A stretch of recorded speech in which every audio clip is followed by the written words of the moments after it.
Tout commence dans la ville de Ramat Gan en Israël, où une campagne particulière est organisée en faveur de Menaché Dayan, un malade atteint d'une leucémie. Pour survivre, il a besoin de toute urgence d'une greffe de moelle épinière. Le message est envoyé à travers tout le pays pour trouver un donateur compatible. Parmi les milliers de personnes examinées dans ce but, seul Eliezer, un habitant de Bnei Brak, possède les caractéristiques nécessaires pour sauver Menaché de sa terrible leucémie. Eliezer est donc convoqué à l'hôpital où on lui explique la procédure, les éventuelles difficultés liées à l'opération, tout en le rassurant sur ses craintes. Après avoir rencontré le malade et discuté un peu avec lui, Eliezer a 2 jours de réflexion pour donner sa réponse finale. Et là, il commence à réaliser l'importance de la situation. Imaginez-vous, une vie humaine dépend de votre décision. Finalement, il choisit de venir en aide à son frère juif, mais avant tout, il va voir son père et lui raconte toute l'histoire. Après l'avoir écouté, son père lui demande « Comment s'appelle le malade ?» Eliezer répond « Menaché Dayan ». Et voilà qu'en entendant ce nom, le père d'Eliezer prend tout à coup un regard sévère et entre dans une colère terrible. Il devient tout rouge, il se met à hurler de toutes ses forces. « Hors de question, jamais je ne permettrai une chose pareille. Tu n'aideras pas cet homme, tu m'entends ? Jamais. » Surpris par la réaction de son père, Eliezer ne sait plus où se mettre. Il ne l'avait jamais vu dans un tel état de rage. Il répond timidement « Mais papa, il va mourir si je l'aide pas. Il va mourir, sans compter que c'est une grande mitzvah. » Mais son père le coupe tout de suite. « Non, non et non, il n'a qu'à mourir. Je ne veux plus jamais en entendre parler. » Eliezer se sentait déchiré. Il n'arrivait pas à comprendre l'attitude disproportionnée de son père, lui qui avait toujours été si calme. Quelques heures plus tard, le père retrouve son sang-froid et raconte son histoire à son fils. « Écoute, je te dois des explications. Pendant la Shoah, l'usine où on travaillait moi et les autres était devenue notre maison.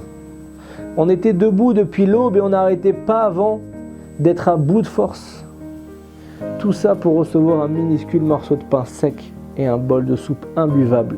Mais c'était la seule possibilité de survivre. Celui qui refusait de travailler était immédiatement expédié dans les camps d'extermination. » Eliezer écoute avec attention le récit de son papa qu'il entend pour la première fois.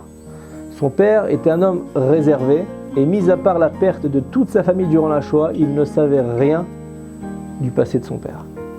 Le père continue et il dit « À l'époque, ton grand frère était avec moi.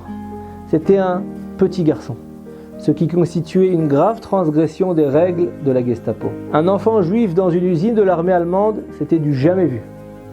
De leur côté, les nazis étaient certains d'avoir éliminé tous les gamins du ghetto. Ton frère était caché dans le plafond de l'usine pendant la journée et le soir, il partait nous chercher à manger. Sa petite taille lui permettait de se faufiler partout. J'étais très fier de cet enfant qui entretenait notre groupe, mais au fond de moi-même, je tremblais de peur. Je savais qu'à chaque fois qu'il sortait la nuit, il y avait une chance que je le perde, qu'il ne revienne pas. Mais il était tellement content de pouvoir aider tout le monde. Dans le ghetto, il y avait un juif dont la position était enviée de tous, même des nazis. Il était expert en fabrication de bombes et avait 2 gardes du corps. Les Allemands avaient besoin de lui, de ses connaissances, de son savoir-faire.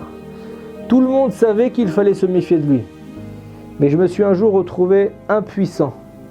Le jour où il est entré dans notre chambre, un bâton à la main. Il a commencé par tout mettre en désordre et puis il s'est mis à frapper violemment le plafond avec son bâton. J'étais pétrifié. Je ne pensais qu'à ton frère caché là entre les lattes. Mon fils, mon enfant, la lumière de ma vie, le seul survivant de toute ma famille à ce moment-là. Cet homme sans cœur continue à taper à droite, à gauche, une secousse, puis encore une autre. Puis tout à coup, quelques lattes ont cédé et ton frère est tombé. Le pauvre, il était terrorisé. Ce traître l'a emporté devant moi pendant qu'il gémissait « Papa, papa !» Ensuite, j'ai entendu 2 coups de feu. Cet homme au cœur de pierre avait tué mon fils. Et d'une voix étranglée par l'émotion, le père termine son histoire en disant « Et maintenant, tu voudrais que je te laisse sauver la vie du fils de ce traître ?» Son nom de famille était Dayan. Maintenant, Eliezer comprend tout. Son père était certain que Menaché Dayan était le fils de l'homme qui avait assassiné son enfant. Malgré tout, Eliezer ne renonce pas. Et il lui dit « Mais papa, je ne te comprends pas, comment peux-tu être certain que Menaché est bien son fils ?» Il y a sûrement beaucoup d'autres familles qui portent le nom d'Ayan aujourd'hui. Tu n'as pas envie d'en avoir le cœur net en organisant une petite rencontre? Tu sauras tout de suite si c'est bien lui ou pas. Je t'en supplie, une vie est en jeu. Après une longue réflexion, le père d'Eliezer finit par accepter difficilement de rencontrer Ménaché, son père. Le moment venu, il n'a pas le temps de poser les yeux sur lui qu'il pousse déjà un cri d'angoisse. C'est bien lui sans aucun doute. Ce traître, il le reconnaîtrait entre mille, même après toutes ces années. Mais à cet instant, le père de Ménaché reconnaît lui aussi le père d'Eliezer et prend la parole. Écoutez, je sais que vous me haïssez depuis des décennies. Mais moi, je n'ai jamais perdu l'espoir de vous retrouver pour vous expliquer enfin ce qui s'est réellement passé ce jour-là. S'il vous plaît, laissez-moi vous raconter la vraie version des faits. Les nazis avaient compris qu'un jeune enfant volait de la nourriture pour votre groupe. Ils voulaient se venger en vous éliminant tous. J'ai appris ce qu'ils comptaient faire et je leur ai proposé mon aide. Je leur ai promis d'attraper le gamin responsable des vols et d'en faire un exemple, et en échange, ils ont accepté d'épargner tous ceux qui se trouveraient avec lui. Quand j'ai trouvé votre fils, il avait tellement peur que son corps tremblait sans arrêt. À ce moment-là, mon cœur s'est rempli de pitié pour ce pauvre garçon, et je n'ai pas pu tenir la promesse que j'avais faite aux nazis. Seulement, 2 gardes du corps m'entouraient, comme vous le savez, et surveillaient chacune de mes actions. Je n'avais plus le choix. J'ai pris mon arme et je les ai abattus chacun d'un coup de feu. Ensuite, j'ai confié votre enfant à la direction d'un couvent des environs. Évidemment, les Allemands n'ont pas tardé à découvrir ce que j'avais fait. Ils étaient fous de rage et ils me l'ont fait payer très cher. Ils ne m'ont pas tué, ils avaient trop besoin de moi. Par contre, rien ne les empêchait de me faire souffrir. Ils m'ont fait subir des tortures inimaginables et ils m'ont handicapé à vie.